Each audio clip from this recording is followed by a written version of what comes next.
ರಾಮನವಮಿ ಹಬ್ಬವನ್ನು ಶ್ರೀರಾಮನ ಜನ್ಮದಿನವಾಗಿ ಆಚರಿಸಲಾಗುತ್ತದೆ. ಪ್ರತಿ ವರ್ಷ ಚೈತ್ರ ಶುದ್ಧ ನವಮಿಯಂದು ಶ್ರೀರಾಮನವಮಿಯನ್ನು ಆಚರಿಸಲಾಗುತ್ತದೆ. ಈ ದಿನ ಮಹಾವಿಷ್ಣುವಿನ 7ನೇ ಅವತಾರವಾದ ಶ್ರೀರಾಮನು ಜನಿಸಿದನೆಂದು ಪುರಾಣಗಳು ಹೇಳುತ್ತವೆ.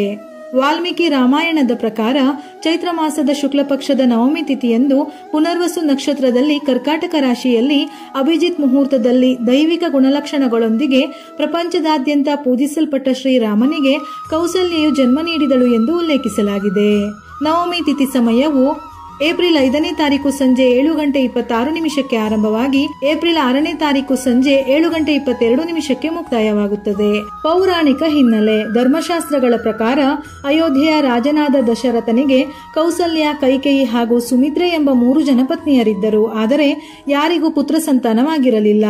ನಂತರ ದಶರಥನು ಋಷಿ ಮುನಿಗಳ ಸಲಹೆಯಂತೆ ಪುತ್ರಕಾಮೇಷ್ಟಿ ಯಾಗವನ್ನು ಮಾಡಿಸಿದ. ಈ ಯಜ್ಞದಿಂದ ಸಂತುಷ್ಟನಾದ ಪ್ರಜಾಪತಿಯು ದಶರಥನಿಗೆ ದಿವ್ಯ ಪಾಯಸವನ್ನು ನೀಡುತ್ತಾನೆ. ಈ ದಿವ್ಯ ಪಾಯಸವನ್ನು ದಶರಥನು ತನ್ನ 3 ಪತ್ನಿಯರಿಗೂ ಹಂಚುತ್ತಾನೆ. ಇದರಂತೆ ಚೈತ್ರ ಮಾಸದ ಶುಕ್ಲ ಪಕ್ಷದ ನವಮಿ ತಿಥಿಯಂದು ಮಧ್ಯಾಹ್ನ ಪುನರ್ವಸು ನಕ್ಷತ್ರದಲ್ಲಿ ಕೌಸಲ್ಯಗೆ ರಾಮನು, ಪುಷ್ಯ ನಕ್ಷತ್ರದ ದಶಮಿಯಂದು ಸೂರ್ಯೋದಯಕ್ಕೆ ಮುನ್ನ ಕೈಕೇಯಿಗೆ ಭರತನು, ಅದೇ ದಿನ ಆಶ್ಲೇಷ ನಕ್ಷತ್ರದಲ್ಲಿ ಮಧ್ಯಾಹ್ನ ಲಕ್ಷ್ಮಣ, ಶತ್ರುಘ್ನರು ಜನಿಸುತ್ತಾರೆ. ಹೀಗೆ ರಾಮನು ಜನಿಸಿದ ನವಮಿಯಂದು ರಾಮನವಮಿಯನ್ನಾಗಿ ಆಚರಿಸುತ್ತಾರೆ. ನಂತರ ಅದೇ ದಿನ ಸೀತಾರಾಮರ ಮದುವೆ ನಡೆದಿತ್ತು ಎನ್ನಲಾಗಿದೆ. 14 ವರ್ಷಗಳ ವನವಾಸದ ನಂತರ ರಾಮನ ಪಟ್ಟಾಭಿಷೇಕದ ದಿನವೇ ನವಮಿ ತಿಥಿ ಬಂದಿದೆ ಎಂದು ಹೇಳುತ್ತಾರೆ. ಆದ್ದರಿಂದ ಸೀತಾರಾಮರ ಕಲ್ಯಾಣವನ್ನು ಶ್ರೀರಾಮನವಮಿಯಂದು ಆಚರಿಸಲಾಗುತ್ತದೆ. ಶ್ರೀರಾಮನವಮಿಯನ್ನು ದೇಶಾದ್ಯಂತ ಎಲ್ಲಾ ಊರುಗಳಲ್ಲಿ ಆಚರಿಸಲಾಗುತ್ತದೆ. ಈ ದಿನ ಮಂಗಳಕರ ಸಮಯದಲ್ಲಿ ಮನೆಯಲ್ಲಿ ಪೂಜೆಯನ್ನು ಮಾಡಬೇಕು.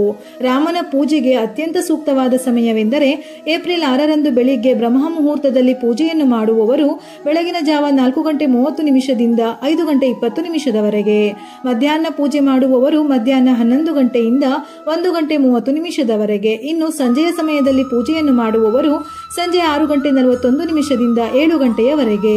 ಈ 3 ಸಮಯದಲ್ಲಿ ಪೂಜೆ ಮಾಡಿದರೆ ಬಹಳ ಶ್ರೇಷ್ಠ. ಇದರಿಂದ ನಿಮ್ಮ ಕುಟುಂಬಕ್ಕೆ ಒಳ್ಳೆಯದಾಗುತ್ತದೆ.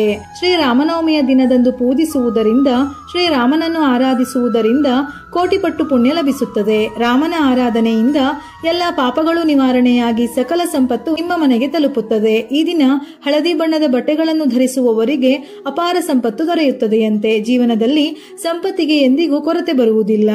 ಹಾಗೆಯೇ ಇಂದು ಶ್ರೀರಾಮನನ್ನು ಸೇವಂತಿಗೆ ಹೂವಿನಿಂದ ಪೂಜಿಸಿದರೆ ವಿಶೇಷವಾದ ಪುಣ್ಯ ಫಲ ದೊರೆಯುತ್ತದೆ. ಬಾಳೆಹಣ್ಣು ಎಂದರೆ ಶ್ರೀರಾಮನಿಗೆ ಅಪಾರ ಪ್ರೀತಿ. ಆದ್ದರಿಂದ ರಾಮನವಮಿಯಂದು ರಸಾಯನವನ್ನು ನೈವೇದ್ಯವಾಗಿ ಅರ್ಪಿಸಲಾಗುತ್ತದೆ.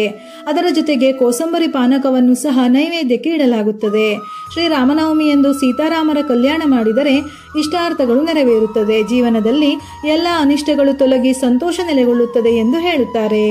ಎಲ್ಲಕ್ಕಿಂತ ಹೆಚ್ಚಾಗಿ ಈ ದಿನ ಹಿಟ್ಟಿನ ದೀಪಗಳಿಂದ ದೀಪವನ್ನು ಬೆಳಗಿದರೆ ಇಷ್ಟಾರ್ಥಗಳು ಶೀಘ್ರವೇ ನೆರವೇರುತ್ತದೆ. ನಿಮ್ಮ ಕುಟುಂಬಕ್ಕೆ 10 ತಲೆಮಾರಿನ ಸಂಪತ್ತು ಸಿಗುತ್ತದೆ. ಶ್ರೀರಾಮನವಮಿಯ ದಿನ ಮನೆಯಲ್ಲಿ ಪೂಜೆ ಮಾಡುವಾಗ ಅಕ್ಕಿ ಹಿಟ್ಟಿನಿಂದ 2 ದೀಪಗಳನ್ನು ತಯಾರಿಸಿ ದೀಪಕ್ಕೆ ಶುದ್ಧ ಹಸುವಿನ ತುಪ್ಪವನ್ನು ಸೇರಿಸಿ ಶ್ರದ್ಧೆಯಿಂದ ದೀಪವನ್ನು ಬೆಳಗಬೇಕು. ಈ ದಿನ ಮನೆಯಲ್ಲಿ ಪೂಜೆಗೆ ಹಾಗೂ ದೇವರ ಮನೆಯಲ್ಲಿ ತಪ್ಪದೆ ತುಳಸಿಯನ್ನು ಇಡಲೇಬೇಕು. ಏಕೆಂದರೆ ತುಳಸಿ ದಳಗಳು ಭಗವಾನ್ ಶ್ರೀರಾಮನಿಗೆ ಅತ್ಯಂತ ಪ್ರಿಯವಾದ ವಸ್ತುಗಳಲ್ಲಿ ಒಂದಾಗಿದೆ. ರಾಮನನ್ನು ತುಳಸಿ ದಳಗಳಿಂದ ಪೂಜಿಸಿದರೆ ನಿಮ್ಮ ಮನೆಗೆ ಅಖಂಡ ಕುಬೇರ ರಾಜಯೋಗ ದೊರೆಯುತ್ತದೆ. ಶನಿ ದೋಷಗಳೆಲ್ಲವೂ ದೂರವಾಗುತ್ತದೆ ಹಾಗೂ ಅಪಾರ ಧನ ಪ್ರಾಪ್ತಿಯಾಗುತ್ತದೆ. ಹಾಗಾಗಿ ಇಂತಹ ಅತ್ಯಂತ ಶಕ್ತಿಶಾಲಿಯಾದ ದಿನದಂದು ತಪ್ಪದೆ ಶ್ರೀರಾಮ ಪೂಜೆಯಲ್ಲಿ ತುಳಸಿಯನ್ನು ಬಳಸಿ. ರಾಮನವಮಿಯ ದಿನ ಬ್ರಹ್ಮ ಮುಹೂರ್ತದಲ್ಲಿ ಎದ್ದು ಗಂಗಾಜಲ ಬೆರೆಸಿದ ನೀರಿನಲ್ಲಿ ಸ್ನಾನವನ್ನು ಮುಗಿಸಿ ಭಗವಾನ್ ರಾಮ ಮತ್ತು ಮಾತಾ ಜಾನಕಿಗೆ ಭಕ್ತಿಯಿಂದ ನಮಿಸಬೇಕು. ಈ ದಿನ ಸೀತಾರಾಮರ ಆರಾಧನೆ ಪೂಜೆಯ ಜೊತೆಗೆ ಹನುಮಂತನನ್ನು ಪೂಜಿಸಿದರೂ ಶ್ರೀರಾಮನ ಸಮೇತ ಹನುಮನ ಅನುಗ್ರಹವು ಪ್ರಾಪ್ತಿಯಾಗುತ್ತದೆ. ಈ ದಿನದಂದು ಮನೆಗಳನ್ನು ಸ್ವಚ್ಛಗೊಳಿಸಿ ಬಾಗಿಲಿಗೆ ಮಾವಿನ ತೋರಣ ಕಟ್ಟಿ ಮನೆಯ ಮುಂದೆ ರಂಗೋಲಿ ಹಾಕಿ ಮನೆಯನ್ನು ಸಿಂಗರಿಸಬೇಕು. ರಾಮ ಜನಿಸಿದ ಖುಷಿ ಪ್ರತಿ ಹಿಂದೂ ಮನೆಗಳಲ್ಲಿಯೂ ಕಾಣಬೇಕು. ಪೂಜೆಗೆ ಎಲ್ಲಾ ರೀತಿಯ ತಯಾರಿ ನಡೆಸಿದ ನಂತರ ಸ್ವಚ್ಛವಾದ ಹಳದಿ ಬಟ್ಟೆಗಳನ್ನು ಧರಿಸಿ ಸೂರ್ಯದೇವರಿಗೆ ನಮಸ್ಕಾರ ಮಾಡಿ. ಕೆಂಪು ಅಥವಾ ಹಳದಿ ಬಟ್ಟೆಯನ್ನು ದೇವರ ಮನೆಯಲ್ಲಿಟ್ಟು ಅದರ ಮೇಲೆ ಭಗವಾನ್ ರಾಮನ ಕುಟುಂಬದವರ ವಿಗ್ರಹ ಅಥವಾ ಫೋಟೋ ಇಟ್ಟು ಹೂವು ಹಣ್ಣುಗಳನ್ನಿಟ್ಟು ಅಲಂಕಾರ ಮಾಡಿ. ವೀಳ್ಯದೆಲೆ ಸಂಪತ್ತನ್ನು ಆಕರ್ಷಿಸುತ್ತದೆ. ಹಾಗಾಗಿ ಈ ದಿನ ವೀಳ್ಯದೆಲೆಗಳ ಮೇಲೆ ಶ್ರೀಗಂಧದಿಂದ ಶ್ರೀರಾಮ ಎಂದು ಬರೆದು ವೀಳ್ಯದೆಲೆಯ ಹಾರ ಮಾಡಿ ಆಂಜನೇಯನ ದೇವಸ್ಥಾನಕ್ಕೆ ಕೊಟ್ಟರೆ ಶ್ರೇಷ್ಠ. ಒಂದು ವೇಳೆ ಸಾಧ್ಯವಿಲ್ಲವೆಂದರೆ 5 ವೀಳ್ಯದೆಲೆಗಳ ಮೇಲೆ ಶ್ರೀಗಂಧದಿಂದ ಶ್ರೀರಾಮ ಎಂದು ಬರೆದು ದೇವರ ಮನೆಯಲ್ಲಿಟ್ಟು ಪೂಜಿಸಬೇಕು. ಇದರಿಂದ ನಿಮ್ಮ ಮನೆಯಲ್ಲಿರುವ ಎಲ್ಲ ದಾರಿದ್ರ್ಯವೂ ದೂರವಾಗುತ್ತದೆ. ಧನಲಕ್ಷ್ಮೀ ದೇವಿಯು ನಿಮ್ಮ ಮನೆಗೆ ಪ್ರವೇಶಿಸುತ್ತಾಳೆ. ವರ್ಷ ಪೂರ್ತಿ ಆಹಾರ ಧಾನ್ಯಗಳ ಕೊರತೆ ಇರುವುದಿಲ್ಲ. ದ್ವಿಗುಣ ಸಂಪತ್ತನ್ನು ಪಡೆಯಬಹುದು. ಈ ದಿನದಂದು ಸೀತಾರಾಮನನ್ನು ಪೂಜಿಸುವುದರಿಂದ ದಾಂಪತ್ಯ ಜೀವನದಲ್ಲಿ ಪ್ರೀತಿ ಹೆಚ್ಚಾಗುತ್ತದೆ. ಸೀತಾದೇವಿಯು ಲಕ್ಷ್ಮೀ ದೇವಿಯ ಒಂದು ರೂಪವೆಂದು ಹೇಳುತ್ತಾರೆ. ಹಾಗಾಗಿ ಈ ರಾಮನವಮಿಯಂದು ನೀವು ಶ್ರೀರಾಮನ ಜೊತೆಗೆ ಸೀತಾದೇವಿಯನ್ನು ಪೂಜಿಸಿದರೆ ನೀವು ಲಕ್ಷ್ಮೀ ದೇವಿಯ ಸಂಪೂರ್ಣ ಅನುಗ್ರಹವನ್ನು ಪಡೆಯಬಹುದು. ಈ ದಿನ ಸಂಜೆ ಮನೆಯ ಹೊಸ್ತಿಲನ್ನು ಶುದ್ಧ ಮಾಡಿ ರಂಗೋಲಿ ಹಾಕಿ ಪೂಜೆ ಮಾಡಿ ತುಳಸಿ ಮತ್ತು ಹೊಸ್ತಿಲಿಗೆ ತುಪ್ಪದ ದೀಪವನ್ನು ಹಚ್ಚಿ ತುಳಸಿಗೆ 9 ಪ್ರದಕ್ಷಿಣೆಯನ್ನು ಹಾಕಬೇಕು. ಭಕ್ತಿಯಿಂದ ದೇವರ ಬಳಿ ಪ್ರಾರ್ಥನೆ ಮಾಡಿ ಮಂತ್ರ ಪಠಿಸುತ್ತಾ ಭಗವಾನ್ ರಾಮನನ್ನು ಧ್ಯಾನಿಸಿ. ಈ ದಿನದ ಉಪವಾಸದಿಂದ ಅನಂತ ಕೋಟಿ ಪುಣ್ಯದ ಫಲವನ್ನು ಪಡೆಯಬಹುದು. ಈ ದಿನ ರಾಮಾಯಣವನ್ನು ಓದಿದರೂ ಅಥವಾ ಕೇಳಿದರೂ ಸಹ ರಾಮನ ಸಂಪೂರ್ಣ ಕೃಪೆ ಸಿಗುತ್ತದೆ. ಇನ್ನು ಕೆಲವು ಕಡೆ ಸೀತಾರಾಮ ಕಲ್ಯಾಣವನ್ನು ನಡೆಸಲಾಗುತ್ತದೆ. ಸೀತಾರಾಮರ ವಿವಾಹ ಸಮಾರಂಭದಲ್ಲಿ ಬಳಸುವ ಅಕ್ಷತೆಯನ್ನು ತಲೆಯ ಮೇಲೆ ಹಾಕಿಕೊಂಡರೆ ಅವಿವಾಹಿತರಿಗೆ ಮದುವೆಯಾಗುತ್ತದೆ. ದಾಂಪತ್ಯದಲ್ಲಿದ್ದ ಎಲ್ಲ ಅಡೆತಡೆಗಳು ನಿವಾರಣೆಯಾಗುತ್ತದೆ. ಈ ದಿನ ಶ್ರೀರಾಮನ ಆಶೀರ್ವಾದವನ್ನು ಪಡೆಯಲು ಭಕ್ತರು ರಾಮಾಯಣ ಮತ್ತು ರಾಮರಕ್ಷಾ ಸ್ತೋತ್ರವನ್ನು ಪಠಿಸಲಾಗುತ್ತದೆ. ಹೀಗೆ ಮಾಡುವುದರಿಂದ ವ್ಯಕ್ತಿಯ ಜೀವನದಲ್ಲಿ ಸಂತೋಷ ಮತ್ತು ಸಮೃದ್ಧಿ ಉಳಿಯುತ್ತದೆ. ಈ ದಿನ ರಾಮನ ದೇವಸ್ಥಾನಕ್ಕೆ ಹೋಗಿ ಹಳದಿ ಬಣ್ಣದ ಬಟ್ಟೆಗಳನ್ನು ಅರ್ಪಿಸಿ. ಹಾಗೆಯೇ ಹಳದಿ ಹೂವುಗಳಿಂದ ಮಾಡಿದ ಮಾಲೆಯನ್ನು ಅರ್ಪಿಸಿ ಆತನನ್ನು ಸ್ತುತಿಸಲಾಗುತ್ತದೆ.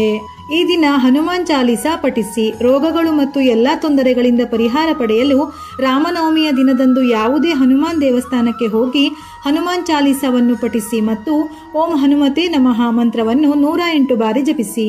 ನೀವು ರಾಮನವಮಿಯ ದಿನದಂದು ಒಂದು ಆಶಯದೊಂದಿಗೆ ಹನುಮಾನ್ ಚಾಲೀಸಾವನ್ನು ಪಠಿಸಿದರೆ ನಿಮ್ಮ ಆಶಯವು ಭಗವಾನ್ ರಾಮ ಮತ್ತು ಭಕ್ತ ಹನುಮಂತನ ಕೃಪೆಯಿಂದ ಈಡೇರುತ್ತದೆ. ಇದಲ್ಲದೆ ಈ ದಿನದಂದು ರಾಮಾಯಣ, ರಾಮಸ್ತುತಿ ಇತ್ಯಾದಿಗಳನ್ನು ಪಠಿಸುವುದರಿಂದಲೂ ವಿಶೇಷವಾಗಿ ಫಲಪ್ರದವಾಗುತ್ತದೆ.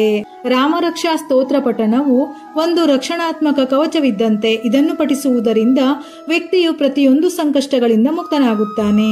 ರಾಮನವಮಿಯಿಂದ ಪ್ರಾರಂಭಿಸಿ ಈ ಮಂತ್ರವನ್ನು ಪ್ರತಿದಿನ ಪಠಿಸುವುದರಿಂದ ಎಲ್ಲ ತೊಂದರೆಗಳು ದೂರವಾಗುತ್ತದೆ. ಇದನ್ನು ಪ್ರತಿದಿನ ಪಠಿಸುವವರು ದೀರ್ಘಾಯುಷ್ಯ, ಸಂತೋಷ, ಮಕ್ಕಳಿಂದ ಧನ್ಯ, ವಿಜಯಶಾಲಿ ಮತ್ತು ವಿನಮ್ರನಾಗುತ್ತಾರೆ. ಇದರ ಶುಭ ಪರಿಣಾಮವು ವ್ಯಕ್ತಿಯ ಸುತ್ತಲೂ ರಕ್ಷಣೆಯನ್ನು ನೀಡುತ್ತದೆ, ಎಲ್ಲಾ ರೀತಿಯ ವಿಪತ್ತುಗಳಿಂದ ರಕ್ಷಿಸುತ್ತದೆ. ಇದನ್ನು ಪಠಿಸುವುದರಿಂದ ರಾಮ ಹಾಗೂ ಪವನಪುತ್ರ ಹನುಮಂತ ಇಬ್ಬರು ಸಂತುಷ್ಟರಾಗುತ್ತಾರೆ ಎಂದು ಹೇಳುತ್ತಾರೆ. ಮಕ್ಕಳನ್ನು ಹೊಂದಲು ಮತ್ತು ಸಂಪತ್ತನ್ನು ಗಳಿಸಲು ಬಯಸುವ ಜನರು ಸಹ ಇದನ್ನು ನಿಯಮಿತವಾಗಿ ಪಠಿಸಬೇಕು. ಪೂಜೆ ಮುಗಿದ ಬಳಿಕ ಆರತಿ ಮಾಡಿ ಭಕ್ತಿಯಿಂದ ನಿಮ್ಮ ಆಸೆಗಳನ್ನು ದೇವರ ಮುಂದೆ ಬೇಡಿಕೊಳ್ಳಿ. ನೈವೇದ್ಯಕ್ಕೆ ಇಟ್ಟ ಪ್ರಸಾದ ಮತ್ತು ಹಣ್ಣುಗಳನ್ನು ಎಲ್ಲರಿಗೂ ವಿತರಿಸಿ. ಈ ರೀತಿ ಮಾಡುವುದರಿಂದ ಸಂತೋಷ, ಸಮೃದ್ಧಿ ಮತ್ತು ಸಂಪತ್ತು ಎಲ್ಲವೂ ಪ್ರಾಪ್ತಿಯಾಗುತ್ತದೆ. ರಾಮನವಮಿ ಹಬ್ಬದ ದಿನ ಮಾಂಸಾಹಾರ ಸೇವನೆ ಮಾಡಬೇಡಿ. ಅಡುಗೆಯಲ್ಲಿ ಬೆಳ್ಳುಳ್ಳಿ, ಈರುಳ್ಳಿಯನ್ನು ಸೇರಿಸಬೇಡಿ. ವಿಡಿಯೋ ಇಷ್ಟ ಆಗಿದ್ದಲ್ಲಿ ಮರೆಯದೆ ಲೈಕ್ ಕೊಟ್ಟು ನಿಮ್ಮವರಿಗೆ ಶೇರ್ ಮಾಡಿ. ಉಪಯುಕ್ತ ಮಾಹಿತಿಯೊಂದಿಗೆ ಮತ್ತೆ ಭೇಟಿಯಾಗೋಣ.